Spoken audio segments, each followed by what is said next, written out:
Dako tayo sa may Department of Justice. Kasama ho natin ang tagapagsalita ng Department of Justice, si Attorney Polo Martinez.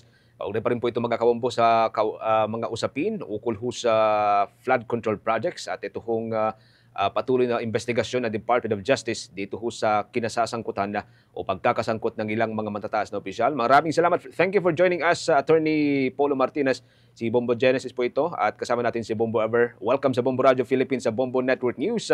Unang-una, kamusta ho yung kasalukuyang estado ho ng investigasyon ng Department of Justice doon ho sa mga nabunyag na anomalya sa flood control project, Attorney?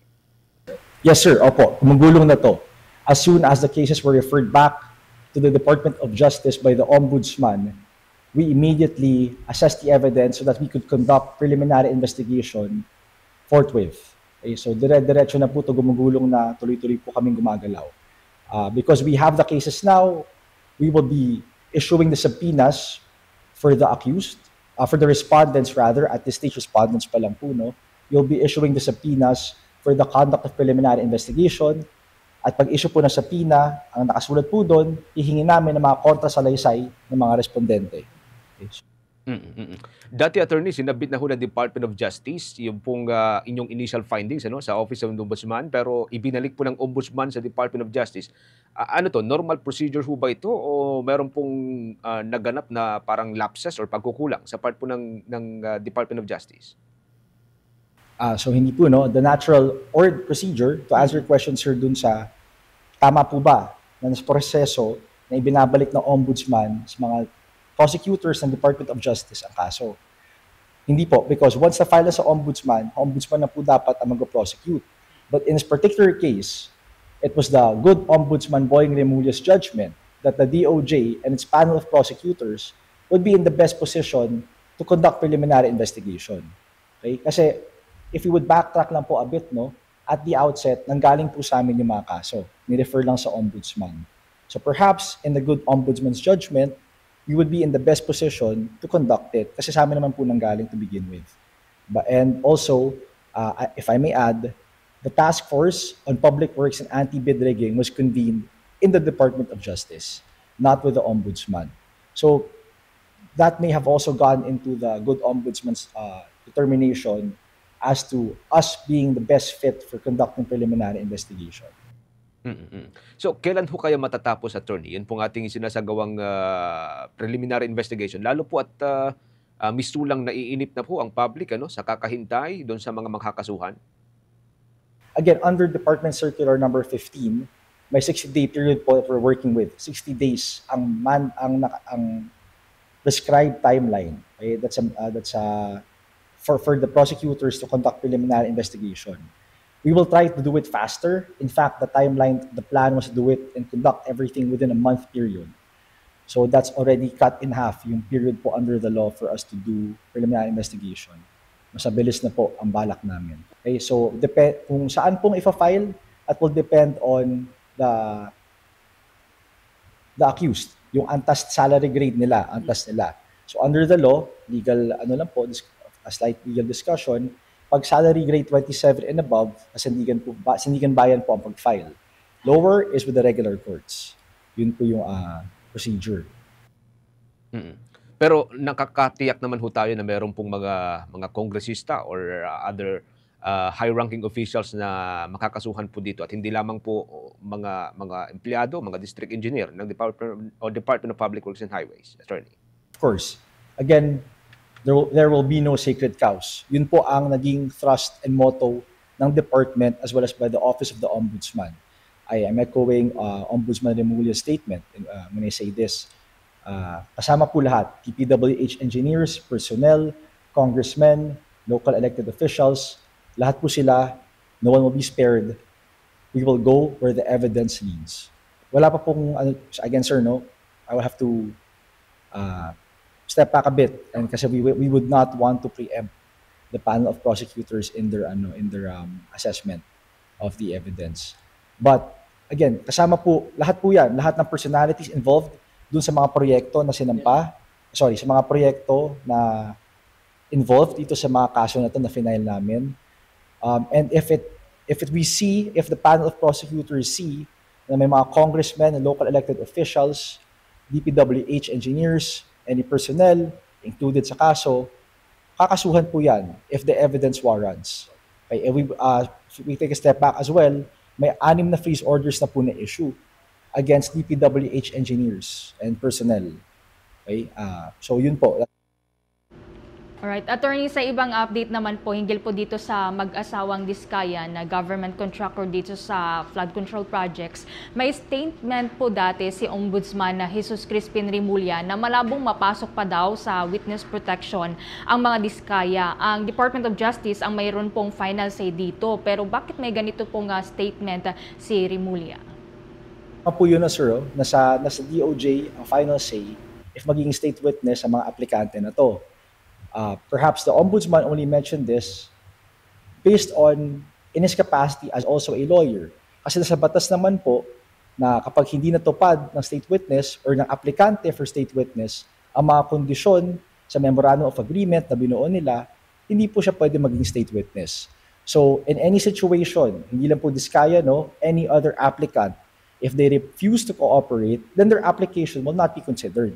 Ang magandang analogy dyan, sir, is parang pag nag-ano po kayo, nag-apply for work, pag nag-file ka na application for school or for work, diba, ng trabaho, for getting into admission into a school, may mga condition po na kailangan to pa rin. Diba? At pag hindi po natupad yung condition, wala naman pong pipigil sa inyo. Diba? Wala naman pipilit o pipigil sa inyo na tuparin yung condition o hindi. But at the end of the day, if you do not do so, if you refuse, then we cannot give you what you want or what you seek or what you're applying for. Alright. Pero just to be clear po, attorney, hindi pa rin naman isinasara ng Department of Justice yung pintuan para po sa mag-asawang Diskaya, lalo na kung magpalit po sila ng desisyon na makipag-cooperate po muli. Yes, sir, opo. Of course, at the end of the day, it's their choice if they want to cooperate or not. There has been no statement, at least with certainty, from our department na talagang hindi na sila considered. Diba? But if they refuse to cooperate, then we will not consider. If they do, perhaps. Diba? Again, aplikante po sila ang naghahanap, they are the ones seeking status as state witness, so they will have to comply with conditions that the department will be providing, or will be imposing.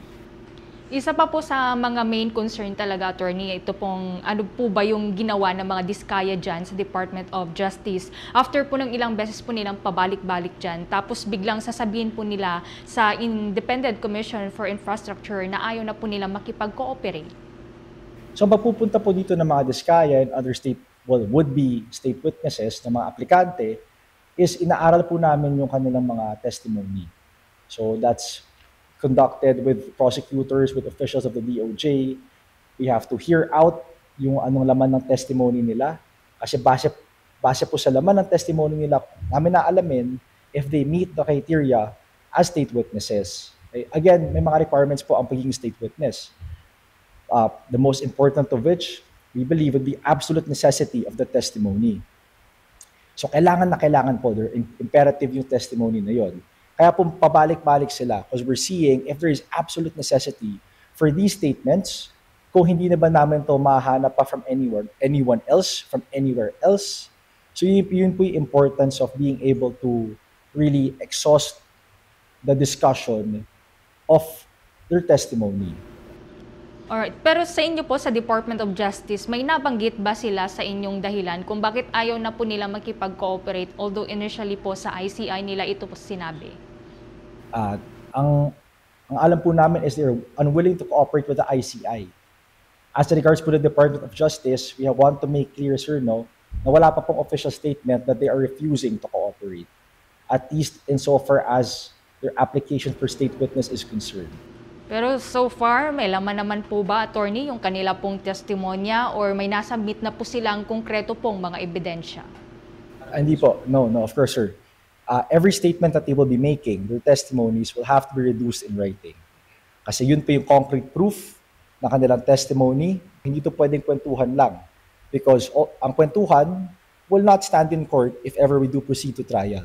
It will have to be laid out in an affidavit reduced into writing. Yun po yung inaaral ngayon ng mga officials natin in the DOJ. It is a thorough investigation, exhaustion of what their testimony holds, the contents and substance of their testimony, to see if they meet the criteria for state witness, And if pwede gamitin yung kanilang mga testimony in court against everyone we will be going after. Okay.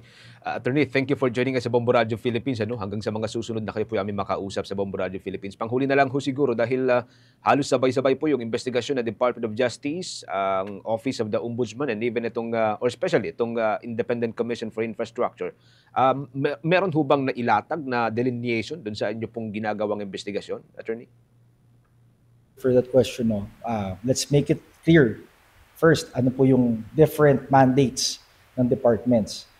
Ang Senate po conducted their own hearings in aid of legislative inquiry. Okay? Kasi mga mambabatas po yan. So ang kanilang hearing is with respect to how to amend the laws, ano po pwede natin gawin sa ating mga batas para hindi maulit yung mga nangyari. Yun po yung mandate nila. Ang mandato naman po ng ICI under Executive Order 94 issued by the President is to investigate anomalies in infrastructure projects. And may mga kapangyarihan din po sila under the law sa EO 94, one of which is to be able to gather evidence and coordinate with different departments, including the Department of Justice. Okay, ang Department of Justice naman po, sa tatlo na yan, is tasked with ensuring or evaluating the evidence and seeing if may ebidensya po na sapat to proceed to trial. Then prosecution po ang gagawa nun. Prosecution din po ang magiging complainant, people of the Philippines magiging complainant, headed by the prosecution ng Department of Justice in court against the would-be accused. Okay. Again, Attorney, maraming salamat. Thank you for joining us. Ingat-ingat po kayo. Ang tagapagsalita mga kabubo ng Department of Justice, si Attorney Polo Martinez. Kaugnay pa rin po sa ilang mga issue, bumabalot dun ho sa flood control scandal. For the most trusted source of news and information, visit our website at www.bomboradio.com. Follow us on Bombo Radio mobile app, Facebook, YouTube, TikTok, and X, formerly Twitter. Like, share, and stay connected. Anytime, anywhere.